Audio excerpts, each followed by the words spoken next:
Hello dear students, welcome to the online lecture for the students of BA Part First. In this video we are going to study the poem A Song for St. Cecilia's Day composed by John Dryden. In the earlier video we have studied a brief introduction about the poet John Dryden. Now in this video we are going to study the text of this poem. From harmony, from heavenly harmony, this universal frame began. As I have told you students that this poem is a celebration of Saint Cecilia's Day, but first of all we should again go to the brief introduction of who was Saint Cecilia. Saint Cecilia was a legendary figure of the 2nd century who was said to have established music as a divine art on earth. Though her connection with music is quite uncertain, there are legends of her attracting an angel down to earth by singing, and she even came to be spoken of the inventor of the organ. Organ is a kind of musical instrument. Inventor means who invented organ. Organ named musical instrument. So the opening lines of this poem, stanza first, is from harmony, from heavenly harmony, this universal frame began when nature underneath a heap of jarring atoms lay, and could not heave her head. The tuneful voice was heard from high, arise ye more than dead, then cold and hot and moist and dry, in order to their stations leap, and music's power obey. From harmony, from heavenly harmony, this universal frame began, from harmony to harmony, though through all the compass of the notes it ran, the diapason closing full in man. So students, this stanza first. In this stanza, the poem begins with the description of the process of the creation of the universe. So this stanza indicates the creation of universe. How did the universe created? So answer is in this stanza lies. It begins to take shape after a harmonious voice from the heaven. That's why the line denotes that from harmony, from heavenly harmony, this universal frame began. Means the creation of this universe started from the heavenly harmony, means from the harmonious voice from the heaven.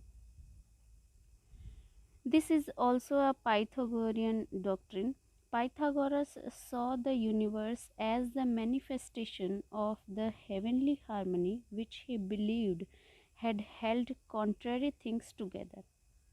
Drawing upon the Pythagorean theory, Dryden has also used the biblical theory of creation, in which man was the latest and the best product in the process of creation.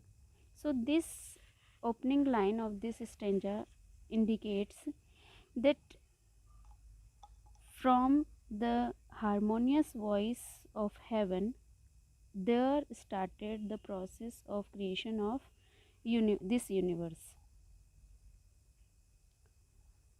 When nature underneath a heap of jarring atoms lay, the starting of this universe started from the creation of nature.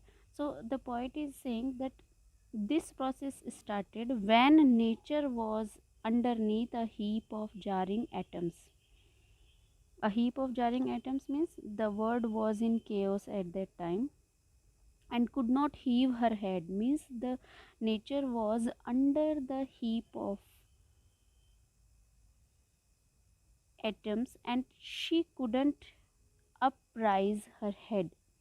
But suddenly the tuneful voice was heard from high, means the tuneful voice means the musical voice of God. was heard from heaven, "Arise, ye more than dead." And at that time, all the atoms that were dead, they all arise together, then cold and hot and moist and dry. It means the music creates the world from chaos, and all the four elements are referred here as cold, hot, moist, and dry. Cold here refers to earth, hot here refers to fire, moist here refers to water, and dry here refers to air. So, these fundamental elements, four basic elements of creation, like earth, fire, water, and air, they together came forward in order to their stations leap. Means they came forward from their particular place to in order to listen the musical voice from God, of God, and music's power obey. And they were ready to obey the music's power. They were ready to obey the God's musical voice. From harmony, from heavenly harmony, this universal frame began. From harmony to harmony, through all the compass of the notes it ran. Compass means range of music. The diapason closing full in man. Diapason means the whole musical scale from the highest note to the lowest note. It is an illustration of the great chain of being. And here man being created last. As you all know that man was created last of all, and that creation completed the chain of universe.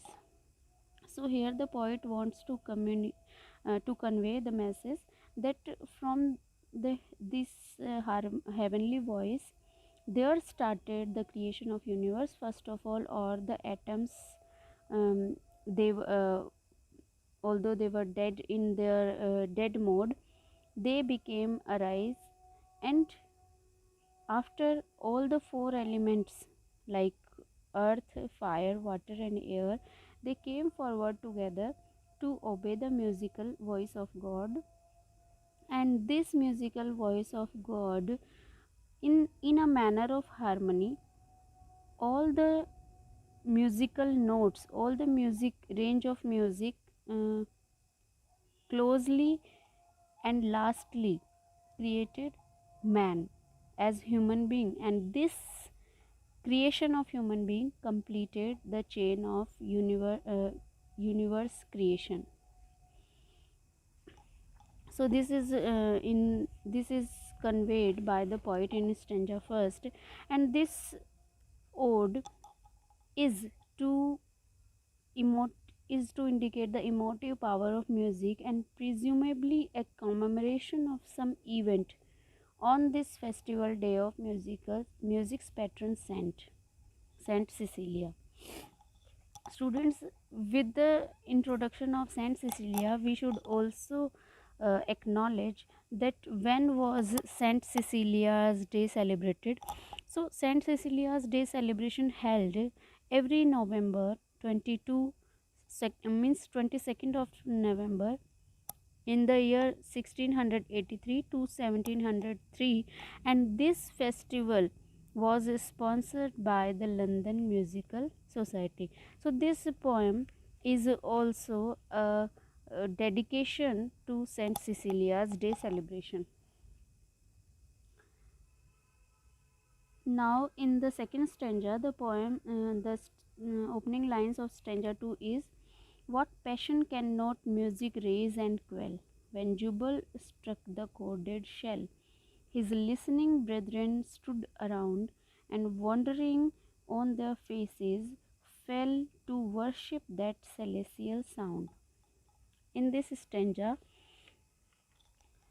Dryden illustrates how human beings are overpowered by various kinds of music. First of all, he refers to Jubal. Jubal, who is the father of music in ancient Jewish literature, and who is thought to have invented the lyre. So we come to know that Jubal invented lyre. Lyre is a musical instrument made of strings and stretched across the shell of a tortoise.